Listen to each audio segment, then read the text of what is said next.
अस्सलामुअलैकुम, welcome to अज़ान arts. तो आज हमारा फर्स्ट लेसन है जिसमें हम सीखेंगे कि how to use cut markers. तो सबसे जो बड़ी गलती लोग करते हैं वो गलती ये है कि उनको कट मार्कर्स पकड़ने नहीं आते कि कट मार्कर को पकड़ना कैसे है। तो जब आपको कट मार्कर पकड़ना ही नहीं आएगा तो ज़ाहिर सी बात है देन आप उसको यूज़ कैसे करेंगे अच्छे से। तो सबसे पहला काम है वो आपको कट मार्कर को पकड़ना आना चाहिए कि आपको किस तरह से कट मार्कर को पकड़ना है। उसके बाद फिर यूज़ की तरफ आएंगे। तो आज के लेसन में हम यही सीखेंगे कि कट मार्कर को हमने यूज़ करने से पहले पकड़ना किस तरह है और इसी से रिलेटेड जो भी बेसिक्स होंगी वो हम आज के इस लेसन में सीखेंगे। तो स्टार्ट करते हैं। तो इस वक्त मेरे पास मास्टर के मार्कर्स मौजूद हैं और ये मास्टर का 614 मार्कर है। इसके अलावा भी आपके पास कोई और मार्कर हो मास्टर के अलावा भी तो आप वो भी यूज़ कर सकते हैं। इसमें कोई ऐसी इशू वाली बात नहीं है या मैं आपको कोई रिकमेंड नहीं करूँगा कि आप ये मार्कर यूज़ करें। आप कोई भी मार्कर यूज़ करके ऐसी राइटिंग कर सकते हैं। तो अब हम कट मार्कर के निब के ऊपर आ जाते हैं कि कट मार्कर की निब कैसी होनी चाहिए और कैसी होती है। तो ये हमारा कट मार्कर है और आप इसकी निब देख सकते हैं कि किस तरह से कट हुई हुई है। एक साइड थोड़ी सी जो है ऊपर है और एक साइड थोड़ी सी नीचे है।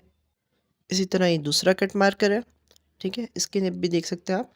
तो अब बात करते हैं कि कट मार्कर को हमने पकड़ना कैसे है यूज़ करने से पहले, ठीक है।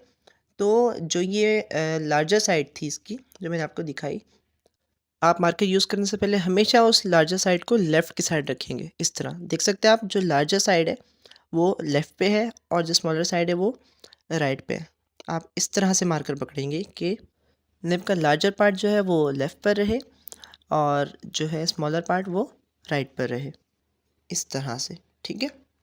अगर आप लेफ़्ट हैंडेड हैं तो फिर आप जो लार्जर पार्ट है उसको इस तरह राइट साइड पर रखेंगे। बट अगर आप राइट हैंडेड हैं तो हमेशा आप इस लार्जर पार्ट को लेफ़्ट साइड पर रखेंगे। इसके बाद आपको सिर्फ 2 लाइन्स बनानी सीखनी है। देखें, एक सबसे पहले ये लाइन जो हमारी होगी थिक लाइन और ये हमारी होगी थिन लाइन, ठीक है। ये 2 चीज़ों पे आपको महारत हासिल करनी है। आपको लिखते-लिखते ही इस तरह से मूव करना होगा कि जो थिक लाइन है और थिन लाइन है उन दोनों का आप एक साथ यूज़ कर सकें, ठीक है। तो ये बार-बार आप जब इस तरह लिखेंगे तो आपको अच्छी खासी इसकी प्रैक्टिस हो जाएगी। तो मैं आपको लिख कर दिखाता हूँ इन दोनों थिक और थिन लाइन का कॉम्बिनेशन, ठीक है। तो आपको लिखते-लिखते मूव करना है बिल्कुल इस तरह, ठीक है। इस तरह मूव करना है लिखते-लिखते और मैं यहाँ ये लाइन आई और ये देखें, बिल्कुल लिखते-लिखते ही आपने मार्कर को मूव करना है, ठीक है। अब मैं आपको यहाँ एक वर्ड लिख के दिखाता हूँ। लाइक अगर मैं एक अल्फ़ाबेट लिख रहा हूँ एल, तो ये मैं पतली निब से स्टार्ट करूँगा और ये देखिए मोटी निब में, ठीक है। बिल्कुल लिखते-लिखते ही आपने मूव करना है मार्कर को। और एक और चीज़ ये कि आपको पहली बार में ही ज़ाहिर है नहीं आ जाएगा, तो आपको इसकी ज़्यादा से ज़्यादा प्रैक्टिस करनी है, ठीक है। देखिए इस तरह आप लिखते रहें, बार-बार एक वर्ड लिखें, तो इसी तरह आपकी जो है वो प्रैक्टिस हो जाएगी, ठीक है। तो फर्स्ट लेसन में इतना ही, ठीक है। आप आज के लेक्चर को देखने के बाद बार-बार ये वर्ड लिखने की प्रैक्टिस करें, ठीक है।